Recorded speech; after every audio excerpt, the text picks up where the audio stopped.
Hello and welcome to Round the Table, your favourite slow TV radio podcast from the meeting point for students of English, not only in Bilbao but throughout the world.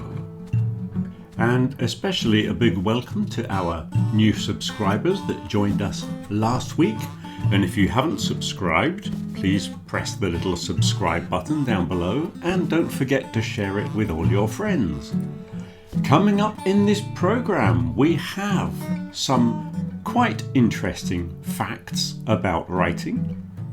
We have an interesting pronunciation problem connected to last week's problem. Another why do we say that curiosity of English. Of course, we have the return of celebrity guest speaker with his monologue on the topic of writing. We have an interesting object for you to look at. And we'll finish with the thought for the day. So to begin with, it's not amazing, but it is quite interesting.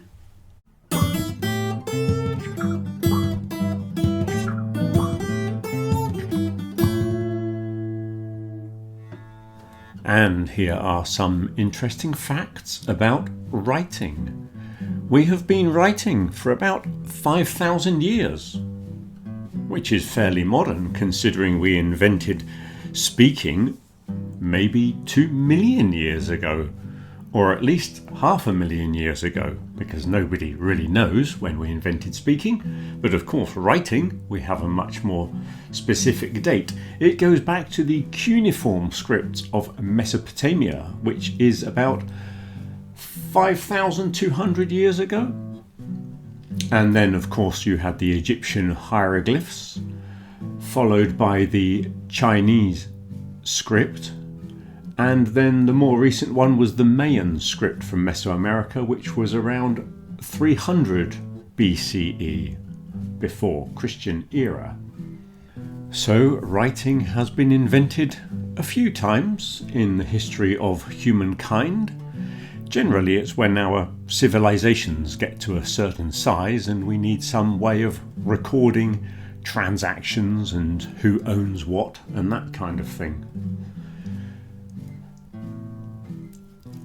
I was watching a lecture on the internet by an expert in the ancient Mesopotamian cuneiform script, and he found a clay tablet on which he thinks was the first joke ever recorded.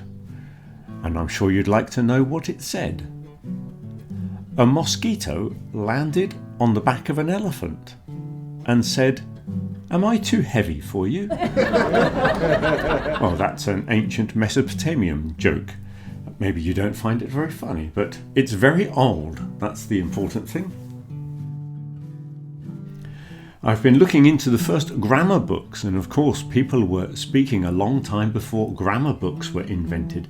The earliest one was in Sanskrit, about 500 BCE, and then the ancient Greeks, around about 200 BCE, they also had grammar books. And as long as there has been recorded writing, there have been people complaining about young people not writing properly, or not speaking properly, or not pronouncing their words properly. So if you are one of these people who like to complain about the way young people speak or write, it's not a new thing. As long as there have been people speaking and writing, older people have been complaining about younger people. Spelling in the past used to be a lot more flexible, and it only really became standardized because they invented printing. Before then, if you wrote a letter and the other person at the other end understood what you were saying, that was fine. That's all that mattered. And nobody really thought about the idea of everybody writing words in exactly the same way. It just wasn't important until they invented printing. Another thing that happened in printing was we had to have a standardized alphabet. So in English, we actually lost a few letters. We lost the thorn and the F, which are the ones that are now written with a TH, because these letters did not exist in the printing kit that came over from Holland, because they weren't using these letters. So they put the T and the H together to copy the shape of these letters. Sometimes they would just use the capital Y because they thought that looked a little bit like the thorn symbol, which is why sometimes you see old signs and it says Ye Old Pub. It was never pronounced Ye Old. The word for the was not ye. It's only because the letter Y looked a bit like the thorn symbol. So it was never pronounced ye, it was pronounced the always. Another letter we lost was the win symbol, which eventually was replaced with the W. They just put two U's or two V's together to make the W sound, because of course that sound did not exist in Latin, so there was no need for that letter in the Latin alphabet. So the W was a later addition. But of course we did have the letter win, which disappeared. Punctuation was something that evolved slowly.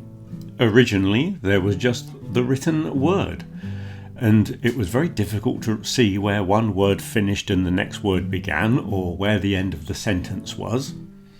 So of course they had to put in things like full stops and commas, which was particularly useful if you were reading aloud in church, for example. You had to know when to pause, when to breathe, and that kind of thing.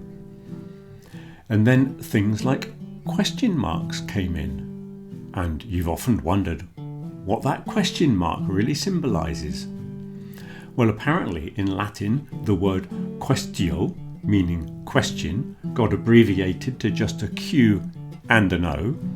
Then they started putting the Q over the O, and slowly, obviously when people wrote it many, many times, it evolved into the question mark. And apparently the exclamation mark comes from the Latin interjection io, which means something like joy or surprise, a similar thing to how we go hooray when something good happens. And if you put the I over the O, eventually it becomes the exclamation mark. And another thing that a lot of Spanish people don't seem to realise is where your ñ letter came from. Well, to make the ñ sound, originally in Spanish they did two letter N's. They doubled the N. So in Spanish the double N made the ñ sound. In Italian they used GN, like in lasagna. And in Portuguese they used NH, as in Ronaldinho. But in Spanish they did a double N, and slowly one N moved on top of the other. So the little tilde originally was another letter N, a small one on top of a big one. And that's where the ñ came from. Illiteracy. Not being able to read and write is something that's very rare these days. In the past it was quite common, especially in rural areas. Very few people could read and write. And reading was something that was often done in public by the only person in the village that was able to read. He would often have an audience. But now there's over 99% of people are literate. But there is a growing number of people with functional illiteracy, they call it. They can actually read and write, but they find it very difficult to read important documents and that kind of thing. And of course we are used to our phonetic system, which is, well, our Latin system is more or less phonetic.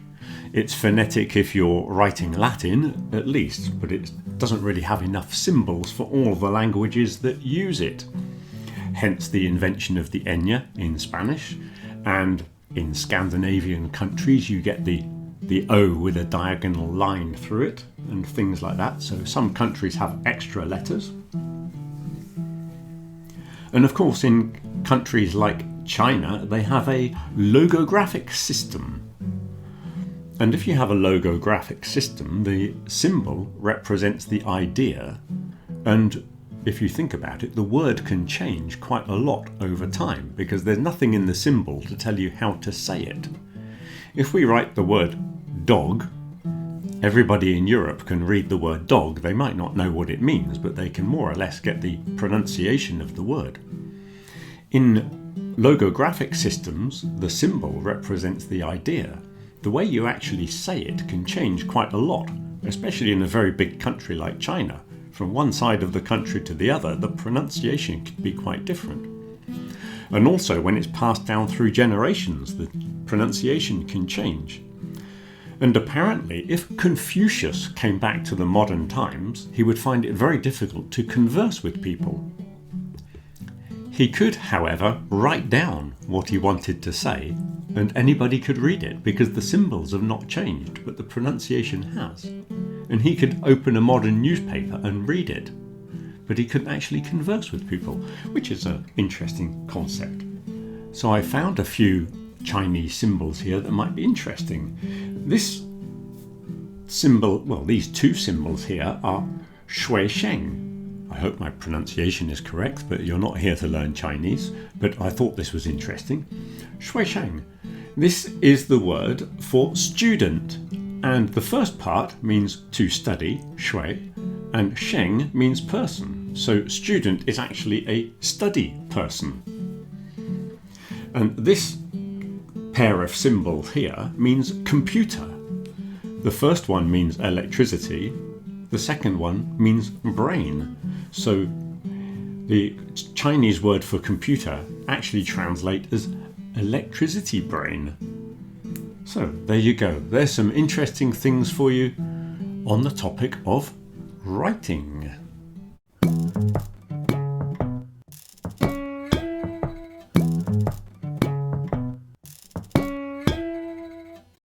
Following on from last week's pronunciation problem, where we looked at making past tenses and how we would pronounce the ed on words like needed, wanted, loved, laughed. And remember how the previous sound affected the pronunciation of the D. Well, this week we are adding the letter S to the end of words to make the plurals or the third person singular of the verb. And the same thing is going to happen. You think the S might be pronounced as a S. But when we are adding it to the end of a word, it will only sound like a S if it follows these phonemes. P, T, K, F, and F. So words like once, laughs, locks, they all sound like a S at the end. You'll notice I'm using the same examples that I used last week for wanted, laughed, locked. So the S is only pronounced as a S after 5 phonemes. Now look at when it's pronounced as a Z. After these voiced sounds and all of the vowels, it is pronounced as a Z. This is why it's important for you to learn this voiced Z sound. After the B, D, G, V, V, M, N, N, L and R. So words like needs, loves, logs, those D, V, G sounds are all voiced, so the S also sounds voiced. Needs, loves, logs. So you can see that the Z sound is going to be very common at the end of words. Another pronunciation that we might need when we're adding the S is when it sounds like is. After these sounds, the S, Z, Sh, J, Ch, J sounds. So buses, watches, garages, wishes, because very similar to the wanted, needed thing, it's because the previous sound is quite similar to the Z on the end. So we tend to pronounce that vowel in between.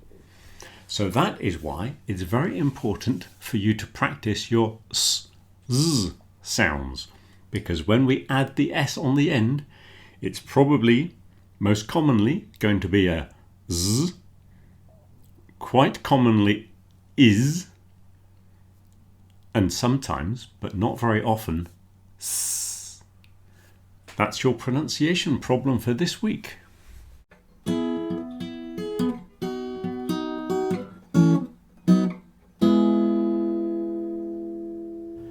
You can sign your name or write your signature.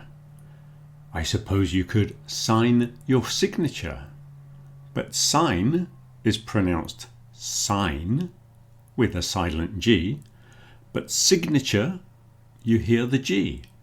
You sign your signature.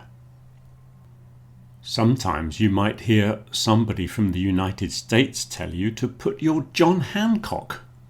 To put your John Hancock? Why do they say that?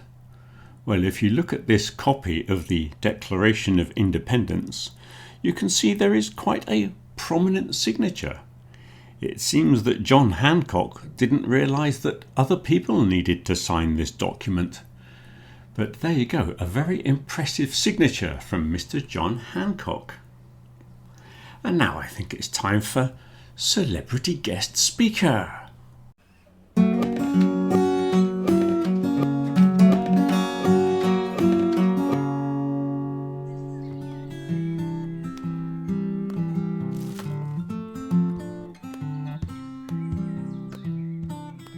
Early writing systems appeared in different parts of the world, allowing people to record and share knowledge across time and distance. Without writing, progress would be extremely limited. Ideas would disappear quickly, and each generation would have to start again instead of building on what came before.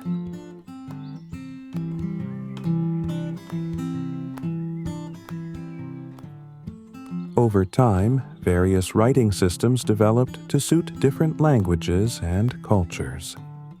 Today, we commonly use a Latin-based phonetic system, which works well for many European languages. However, it is not perfectly suited to English, where spelling and pronunciation often do not match clearly.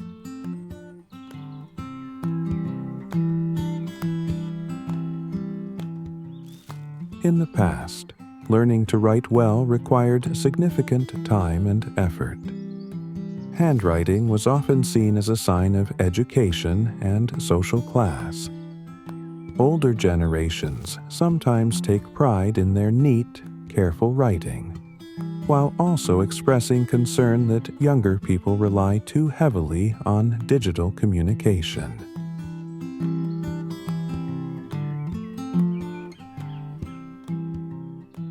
Some people even study handwriting through graphology, the idea that writing style can reveal personality traits. Whether or not this is scientifically valid, elegant handwriting and distinctive signatures have long been admired as marks of individuality, discipline, and personal identity.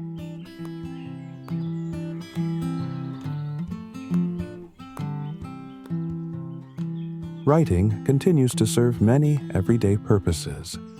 People use it to make reminders, take notes, organize thoughts, and communicate clearly. Although less common now, some still write letters or keep personal diaries, preserving experiences and reflections in a more permanent, thoughtful form.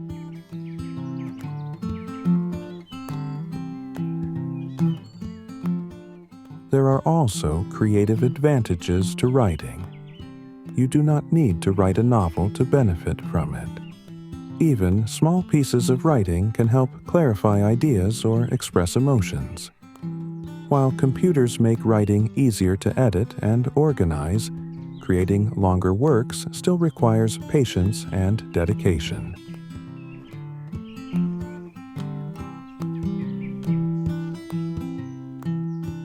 In the end, writing remains one of humanity's greatest inventions.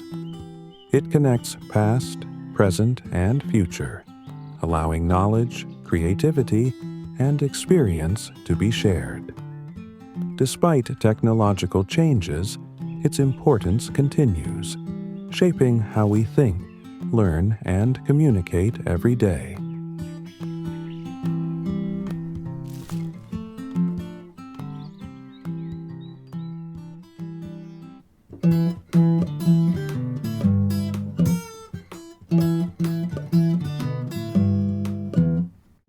Graphology is the study of people's handwriting, but unfortunately, as yet there is no name for the specialist discipline of studying other people's shopping lists found in supermarkets.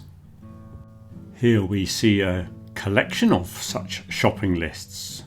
Over on the left we can see one which I presume is written by a young girl, one of these people that does the circle above the letter I. Here we see a very interesting letter F, which I've never seen before.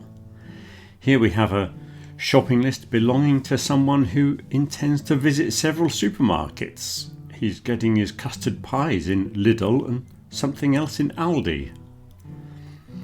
We've got the type of shopping list which is scribbled on the back of a ripped up envelope.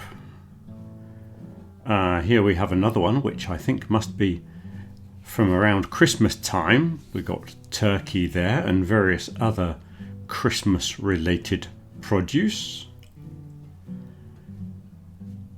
And the one over on the right, someone who has a special pad for writing shopping lists. They're buying lots of fruit and vegetables, I can see, and kefir yogurt, quite healthy person here, and they also have a cat. There you go, you see it's a very interesting study of other people's shopping lists. And now let's have a quick thought for the day.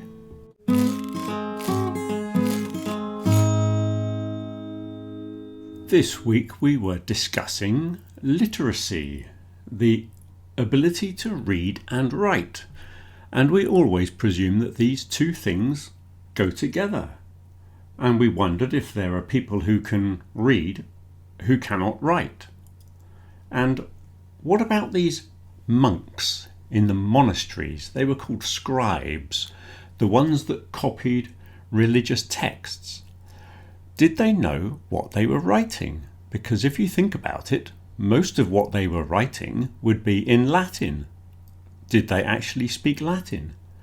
Apparently, in these texts, there are many mistakes that were copied from the previous text. So obviously, they didn't necessarily know what they were writing about.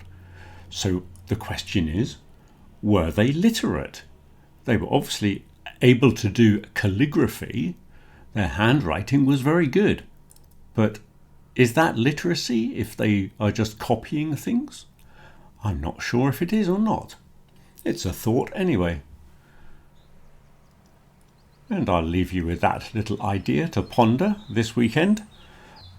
In the coming week we'll have more pronunciation special events to discuss stress patterns within sentences, contracted forms and reduced forms. So if I didn't see you at the event on Friday the 8th, I hope to see you at one of the ones in the coming week. And our topic for the coming week will be competition, and I'm sure we're going to have more fascinating, educational and entertaining conversations. So if I don't see you then, have a good week. Till next week.